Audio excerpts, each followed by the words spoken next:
Okay, so in the previous class we discussed about asymptotic notations. Oh, what are the asymptotic notations we have? See in the presentation here. Uh, Here asymptotic notation is big O notation, omega notation, theta notation. Okay, these asymptotic notations used. Which purpose we can use means here. These are to calculate the running time complexity of an algorithm.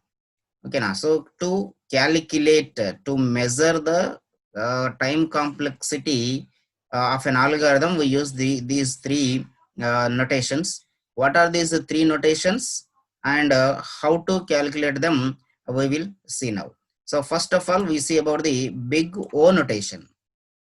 This big O notation. See here, big O notation is the upper bound of an algorithm's running time. Again, upper bound means what is the maximum boundary of that algorithm. That means it shows that upper boundary of the upper limitation of that algorithm running time. Again, so this is we say it is the longest amount of time. Longest amount of time it will take. Okay, so yesterday we discussed three cases. That is the best case, average case, and worst case. That means in an if an algorithm runs in the worst case, what is the limit of that algorithm? This big O notation will express us. Okay, that means in the worst case running time complexity can be calculated using this big O notation. Okay, see here this graph is telling us see what it is here. This f of n is our algorithm function that we call as a growth function. Our algorithm function is this f of n. Okay, then this g of n is a general function or common function. That means a function in n. That means this is a linear function. Again, so if a function in n is a g of n, but our growth function is this is. Okay, now what is the limitation means this is the limitation. This is the limitation from here. This is the initial k value is the initial value. From the initial value, our growth function is always downside of the general function. That means g of n is the upper boundary. G of n is the upper boundary of this our growth function. That means this is the our algorithm growth function. Our algorithm function. Okay, now, so this algorithm function always will be the down for this g of n. That means g of n is the upper boundary of this algorithm from initial value k. From initial value k. So this denotes the big O notation. Okay, now so how to find that? We will see that how to find that means here is a one rule, that is f of n is a function. This is f of n is a function such that f of n is big O of g of n. See here, we used here is equal to symbol. This is equal to symbol we call as is only. Okay, f of n is big O of g of n. If and only if f of n is less than or equal to c into g of n. Okay, f of n, this is f of n is less than or equal to c into c means it is a constant. Some constant into g of n. For this g of n, it always less than or equal to up to here or it is less than. Okay, now for all n greater than n naught, here n naught nothing but a k. N naught nothing but initial value, that is a k. So always it will be n value is greater than this value. N value, all these are the n values. X axis values, n values from this initial value. All these values are greater than n, and there exist c greater than 0 and n naught. There must be a constant. There must be a constant. If there is a constant and an initial value, and if it satisfies this function, then we can say that f of n is big O of g of n. Okay, this is the rule to calculate the big O notation. Okay, once again see here, f of n is a function such that f of n is big O of g of n. if and only if f of n is less than or equal to c into g of n for all n greater than n naught, there exists c greater than 0 and n naught. Again, this c, so we will take a function. If that function is f of n, a function is f of n is equal to 2n plus 3. This is a function. Okay, so we have a general functions. General functions are g of n, that is general functions are g of n is equal to n. If it is g of n square, here n square I can write like this, n square is equal to n square, g of n cube is equal to n cube. All these are, that means n comma n square comma, see I can write n square like this, n square comma n cube comma n comma like that, log n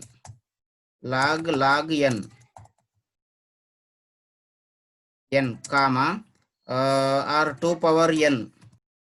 Okay, so these are the general functions. Okay, that means this function 2n plus 3 is a linear function. When it is a linear function, the g of n may be the n square, n cube, that will be given. So for which it is bounding, for which general function it is bounding. So I am giving that f of n is bounding to the g of n is equal to n or not. G of n is equal to n. That means now I am telling here, now I am asking that f of n is the growth function. This is the actual function. This function is bounding to this g of n or not. That means how we can write that f of n is big O of g of n. Big O of g of n. Okay, now check it. Okay, now this is the question. That means the growth function is this function is bounding to this g of n is equal to n or not. That means f of n is the 2n plus 3. Okay, then next g of big O of g of n, is it correct or not? In this line we can understand that f of n is bounding, that means upper bounding to the n or not. 2n plus 3 is bounding to this linear function or not. 2n plus 3 is the bounding to the linear function or not, that we are going to check here. So what is the rule for that? The rule is this is f of n is bounding to the big O of g of n if and only if f of n is less than or equal to g of c into g of n, that we have to take here. So f of n is less than or equal to c into g of n. Okay, this is the rule. So so is it satisfying? So just we have to take f of n means 2n plus 3 that is less than or equal to c into g of n. What is g of n? N. G of n is n. Now we are substituting. So what is the next thing? If it is, so it should satisfy this for all n greater than n, for all the values of n greater than n naught. That means from the initial value, that means we have to prove that there is an initial value. There is a initial value that we have to find out. What is the initial value for it? And then there exists c greater than 0. That means we have to find there will be some value, c value is there, somewhat c value is there. Okay, now there exists c greater than 0. Some positive c value is there and a positive n naught value is there. That means the initial value is there and a n naught value is there. So now just we think here, if you take the n value is a 1, then what will be happen? 2 into 1 plus 3, 5. See here also n value 1. C into 1. Okay, now what will be the c value then? Just see here, 2 into 1. If n naught is equal to 1, just think that. If n is equal to 1, if n is equal to 1, 2 into 1 plus 3 is less than or equal to C into n. N means 1 we are taking. So yeah, then next one, what will be happen here? 5 is less than or equal to 1. 5 is less than or equal to 1. Is it true or false? That we need to check. Sorry, not 1. C. C. C. Okay, right. 5 is less than or equal to C. That means what is the meaning this here? C is greater than or equal to 5 or not? C is greater than or equal to 5. That means any value which is greater than 5, all the values are C values. That means there exists C value. There exists C. There exists C which is greater than 0. Yes, that means we are identifying this. C is a greater than 5. Greater than 5, nothing but a C greater than 0, there exists that. So what is the initial value? Just to substitute that C value, then we will get the initial value of that. Okay, now that is 2n plus 3. 2n plus 3 is equal to C. C means just you can take 5, 6, 7, 8, anything you can take. So the C value we can take is a 5 or a 6. Okay, now somewhat we will get for a C value. So what the existed value, C value you are taking, depending on that, the initial value will come. Okay, now C into n. Now you can solve this, you will get a n value also. What will be the, sorry, what we write here is 6n. So you will get that n value. Okay, now see what we get, 6n minus 2n, 4n. 4n is equal to 3. Is equal to 3. 4n is equal to 3. Then n is equal to something positive value you are getting. Okay, that we can see. N is equal to 3 by n is equal to 3 by 4. Okay, so just we are getting this. What is this value? Is a greater than 0 or not? Yes, if it is a greater than 0, is the greater than 0, then n of that is. Okay, now so whatever the value, initial value, for that initial value, this 2n plus 3 is bounding to this n. Okay, now that is I think you are understanding this. This rule is compulsory to understand this. Okay, now f of n is a function, that is our growth function, such that then f of n can be bound to this big O of g of n. What is the g of n? Means g of n is the general functions. Those are n square, n cube, 2 power n, log n, log n. Okay, e power n, like that. All these are the exponential functions and a normal linear function. All these functions in n. Okay, now square function or cubic function, like that. So then the condition is this is, if it is the f of n, this, see here, f of n must be less than this g of n for all n greater than n naught. Somewhere will be the initial value. For that initial value, all the values must be the greater than. Then there exists c greater than 0. C greater than 0 means there will be the some constant, any constant that must be the positive value. Okay, now for that positive value, then this function will be bound to this big O notation. Okay, now big O notation, any function that is bounding to the big O notation means it is taking a more time, longest time complexity. It is taking longest time complexity. That means the worst case time complexity is denoting by this big O notation. That is the first thing. The second one is omega notation. Okay, now the omega notation rule is, see here, f of n function is bigger. That means upside of the general function.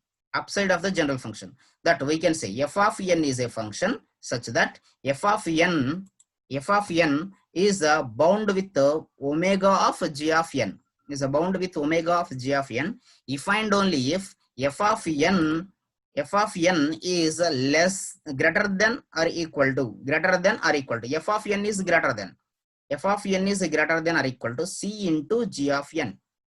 Okay, now c into this g of n for all n greater than n naught, there exists c greater than 0 and n naught. It is also same thing, but what is the rule here? It denotes the lower boundary. So is it bounding to the lowest value? Again, it contains the lowest bound time complexity. That is denoted by the omega g of n. Okay, now f of n is bound with omega g of n. Okay, now when it is a greater than our growth function is greater than the c into g of n. Okay, now the same thing, whatever the calculation we did now, same thing we can do. So if you find any existed c value and any existed initial value, then we can say it is bounded with the omega notation. What it denotes us? It denotes the lower boundary. It denotes the lower boundary of the time complexity. Okay, this is enough. So need not calculations for all. Okay, just to understand it, and you can write only the theory part. No need to understand the calculation part here. What is omega notation? What is a big O notation? Big O notation denotes the upper boundary of the time complexity, and omega notation denotes the lower boundary of the time complexity. Okay, this is so boundaries is denoted by the general functions. Is it bounded with the linear function? Is it bounded with the square function? It is bounded with the cube. Is it bounded with the logical function? Is it bounded with the that means logarithm function? It is bounded with the exponential functions. Like that, we are founding this. Okay, now see, yeah, the next one is a theta notation. That is theta notation. We say theta notation nothing but f of n is a function such that f of n is bounded with the theta of theta of g of n if and only if c1 into g of n is less than or equal to c2 into g of n. C2 into g of n. See, just you are understanding this. The just if you see this, you can easily identify that is the combination of big O and okay, now how it is. See here, this our growth function g of n, f of n. F of n is the growth function. It is bounded within this area. Within this area, what is this area? It denoting that by g of n. Here g of n, this is the lower boundary of the g of n. This is upper boundary g of n. Lower boundary, upper boundary. Within this lower boundary, upper boundary, in between there will be a curve. This curve we say here our growth function. That means our time complexity will be in between this upper boundary and lower boundary. That means will explain us the average case within this upper boundary to lower boundary when algorithm started and when algorithm is getting a maximum time complexity. Between these, any time the algorithm will be get a successful termination. Okay, now that it is denoting that. Okay, now g of n to g of n. This is some. It contains some of the c1 constant, here c2 constant. This is the different. C1 see here, c1 into g of n less than or equal to f of n less than or equal to c2 into g of n. Okay, now this is the less than or equal to this one. This is the less than or equal to this one. That means upper boundary to lower boundary, the value, the algorithm time complexity value between the in this time. So that means if theta notation denotes the average case time complexity. Average case time complexity. But here there must be exist C1 and C2 constants. C1 and C2 constants both, and some initial value from here. Some in so here some here. Here C value must be sorry, n naught value, that is the initial value must be there. Again, after this initial value, the curve must be follow this rule. Again, after this C value, curve is following same the rule, this rule or not. Again, that we have to check. After this C value, here C value, here C value, same thing. After this, this rule is satisfying. So from this initial value, for all the values, theta notation denotes average case time complexity. Okay, this is about the first one, big O notation, theta notation, and a big omega notation. Okay, right. So which one is the less time complexity? Which one is the high time complexity? That we are understanding here. Big O notation is the uppercase, big omega notation is the lowercase, and theta notation is the average case time complexity denotions. Okay, now. Okay, now these can be denoting those things. And then what are the g of n? And for example, g of n is equal to 1. G of n is equal to 1. See, if g of n is equal to 1, always it is 1. That means n means it is a variable, it may be changed. Sometimes 1, 2, 3, 4 we can substitute n value, but here there is no n value. Directly g of n is equal to 1. That means this is the constant time. Okay, now for example, I can take g of n is equal to 50. Constant time, g of n is equal to 570. Constant time. So that means time complexity fixed. Okay, now so the algorithm is executing in the 1 hour, means always it will execute within the 1 hour only. Okay. So yeah, the next g of n may be the n. G of n is equal to n. G of n is equal to n comma n square comma n cube comma, like that we can write. So n value, n square value, n cube value, and then exponential values and logarithmic values. All these values, if you see which value is taking the less, that means logarithm values, that means here see, f of n is equal to 2n plus 3. Maybe sometimes log n plus 3 will come. Okay, now so f of n is equal to log n plus 3. Sometimes will come. F of n is equal to log n. So what we can call it is this the function in the logarithms. So when it is the logarithm function, it takes the less time, very less time. Again, then f n is equal to, that is 3n plus 5. Even it is the 3n plus 5, then log n will take less time with comparing with this. So if you write f of n, if f of n come, f of n is equal to, this we write here 5n square plus 6n plus 7, like this come. What is this? This function in the quadratic function. When it is the quadratic function, we write here n square. That means this n square value will take more time than the linear function, than the logarithmic function also. That means n linear function will take logarithm function will take less time, linear function will take somewhat more, and quadratic function will take somewhat more, cubic function will take somewhat more, and exponential values will take more. Okay, now that is if it is coming the exponential time, means the algorithm will take years of time to execute that algorithm.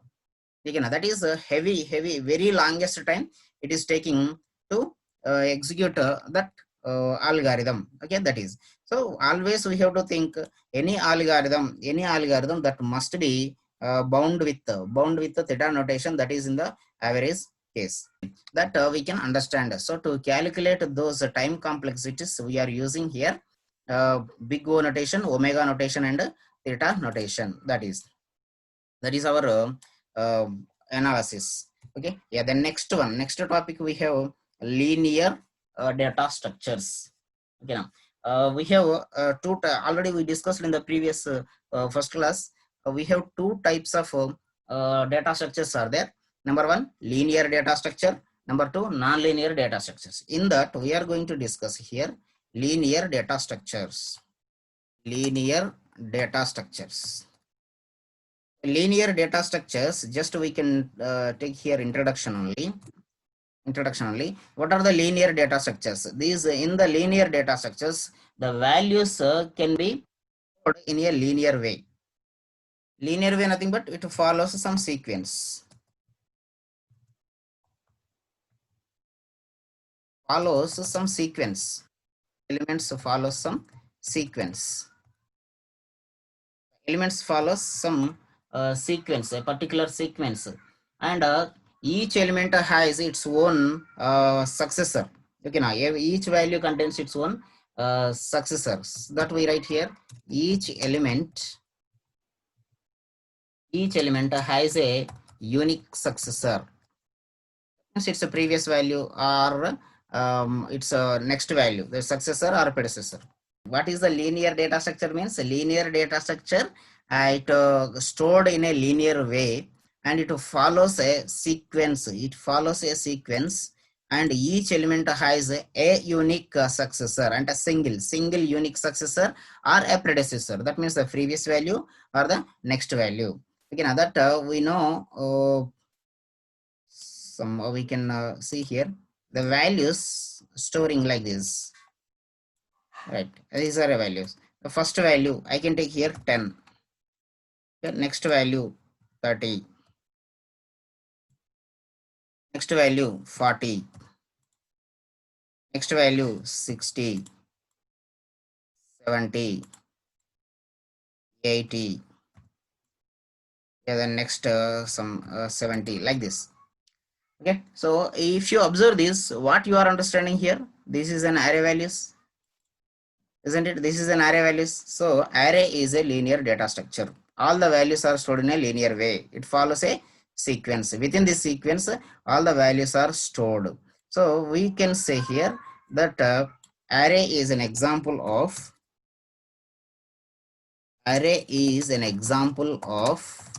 a linear data structure. Linear data structure. That is okay. So first of all, we see about the array representation and its how to work with that array. So what is an array first? Again, why we are learning about the array? Array can store the values in a sequential order and it contains a successor and also the predecessor. For example, 40 is there. What is the successor of the 40? 60. What is the predecessor of the 40? 30.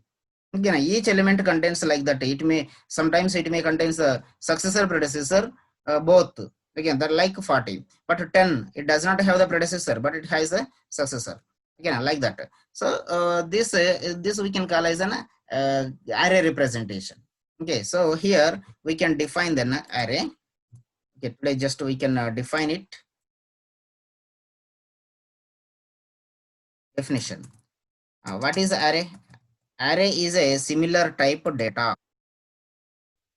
Array is a list of similar type data values. Similar type data values. Similar type means see how all these numbers are integer values. Again, it is storing that integer values only. This is array is a list of similar type data values. These similar type of data values can be stored in a sequential order. Okay, now that we can say here array. Okay, now so now in the next class we will discuss how to declare the array and how to write the program. Okay.